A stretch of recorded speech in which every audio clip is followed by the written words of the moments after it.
tha bát trai ai ta bát na anh ăn thật là bòn thầy ăn chọc tới thầy cái mưa lạnh mưa cá đấy đủ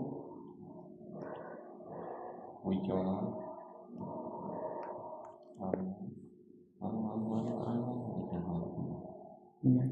đập nó chui vào đây giá còn một hơi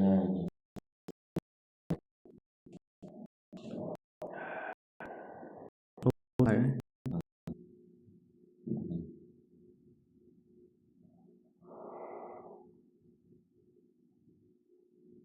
cái này không đa rồi chẳng ngó ốc đang đi ra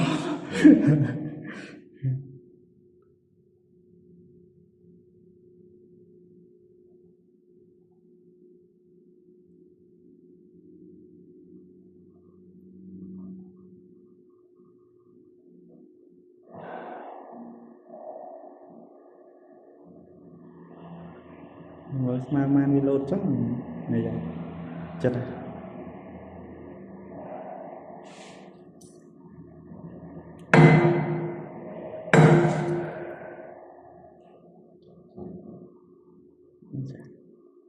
cái con trường hợp mới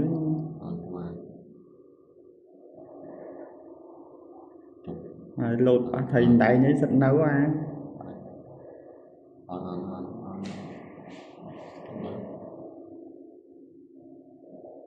tiếp cháu này anh tính nó ao vô sẽ bay được hộp như thế này nhìn mẹ tới như thế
máy vô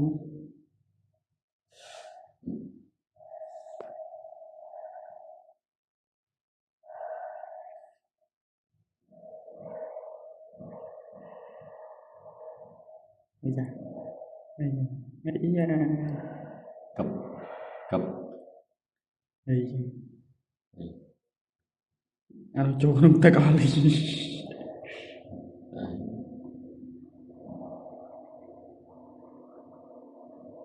ấm ai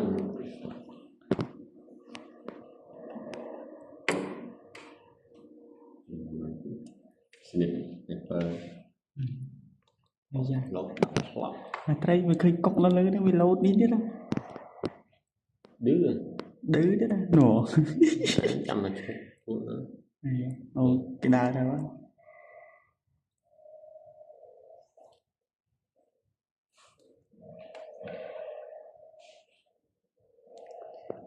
mình một cú tận tiệm lọ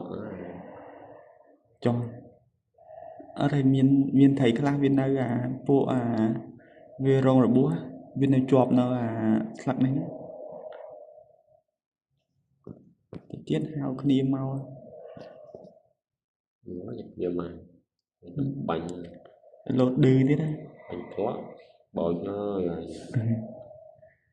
đây bị lột đừ cộng thế này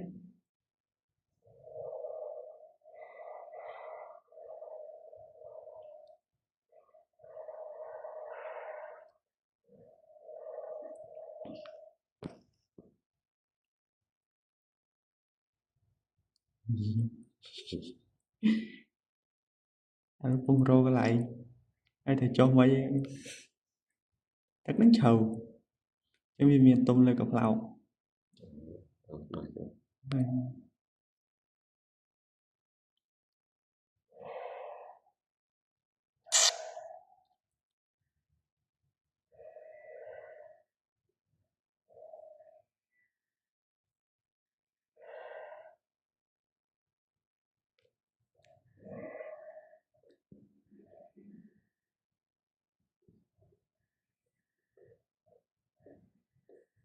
đa rồi cho cái lô chắp mấy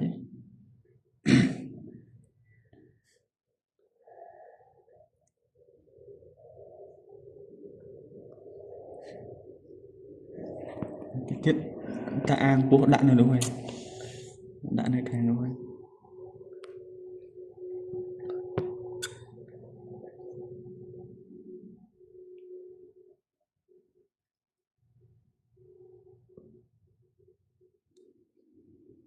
Ini milu tanang.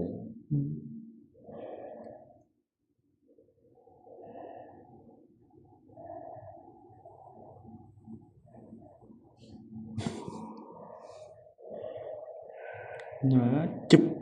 muối ý chẳng đánh du rồi anh chặt cái món toàn đó anh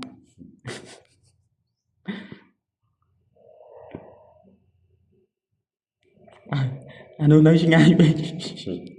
biết hai bữa cái đà tăng à được thêm mấy in lô tới anh đâu hò đâu lâm tật chơi mấy anh đào đây đi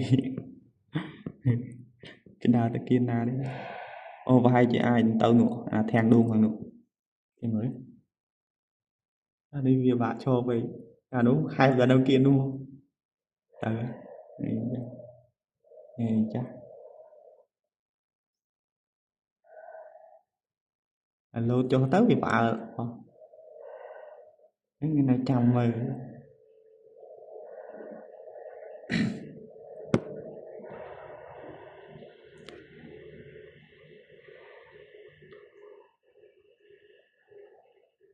du luôn mấy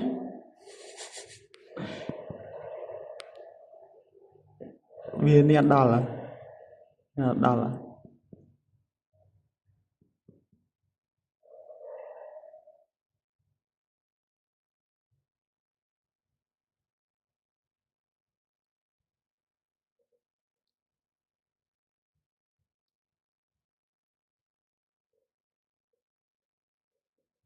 ồ pi đúng lột cho ăn hả đúng không hai luôn à đúng không Tính sỏi. sỏi Nó thì nhiều trong nhiều. khang đi hồ Lỡ chào tấu. ồ cái này thử lút chắp mấy trở lên nâng Nó là đồng tật. là lông tật Mình ta coi nhà nhau. lớn thôi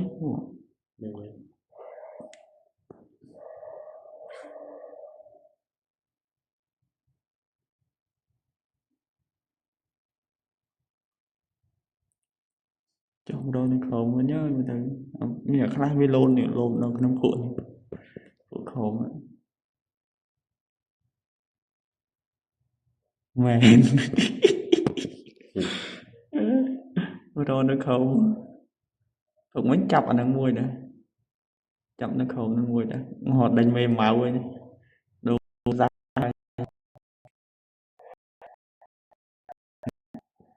chập nào là ấy chứ người cái đôi vô là sao ta lại thiên đôn á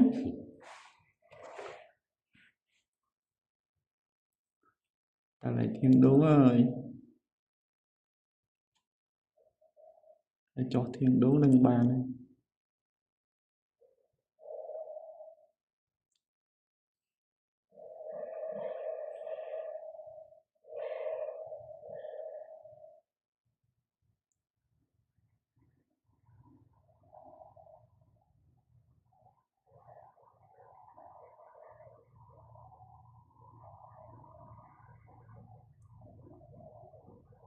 Cần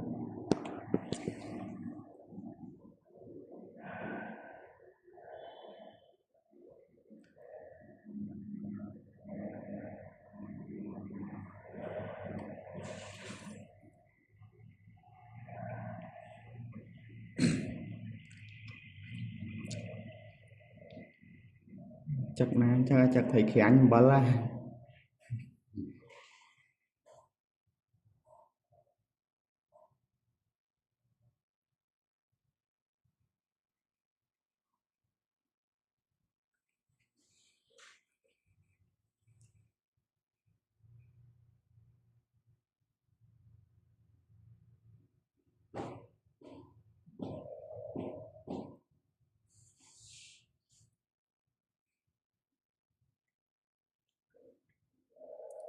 chắc bán nó rồi.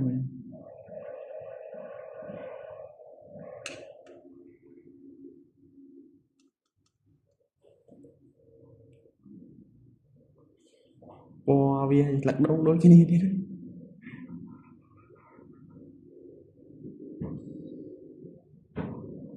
Tính tray cam chơi mình này.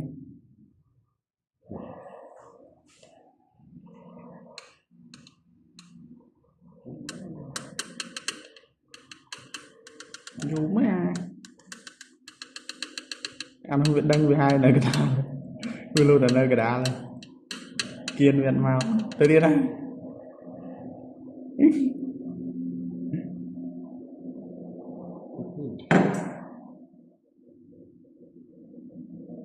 Hai lần đâu nhé.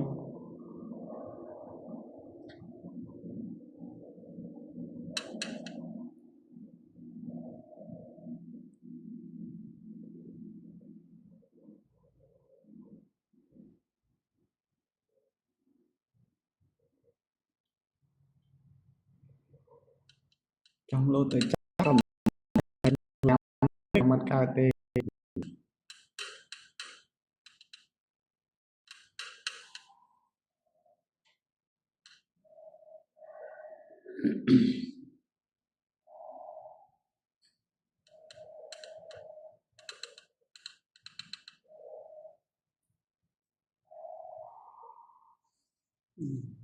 Không thằng không nhập màu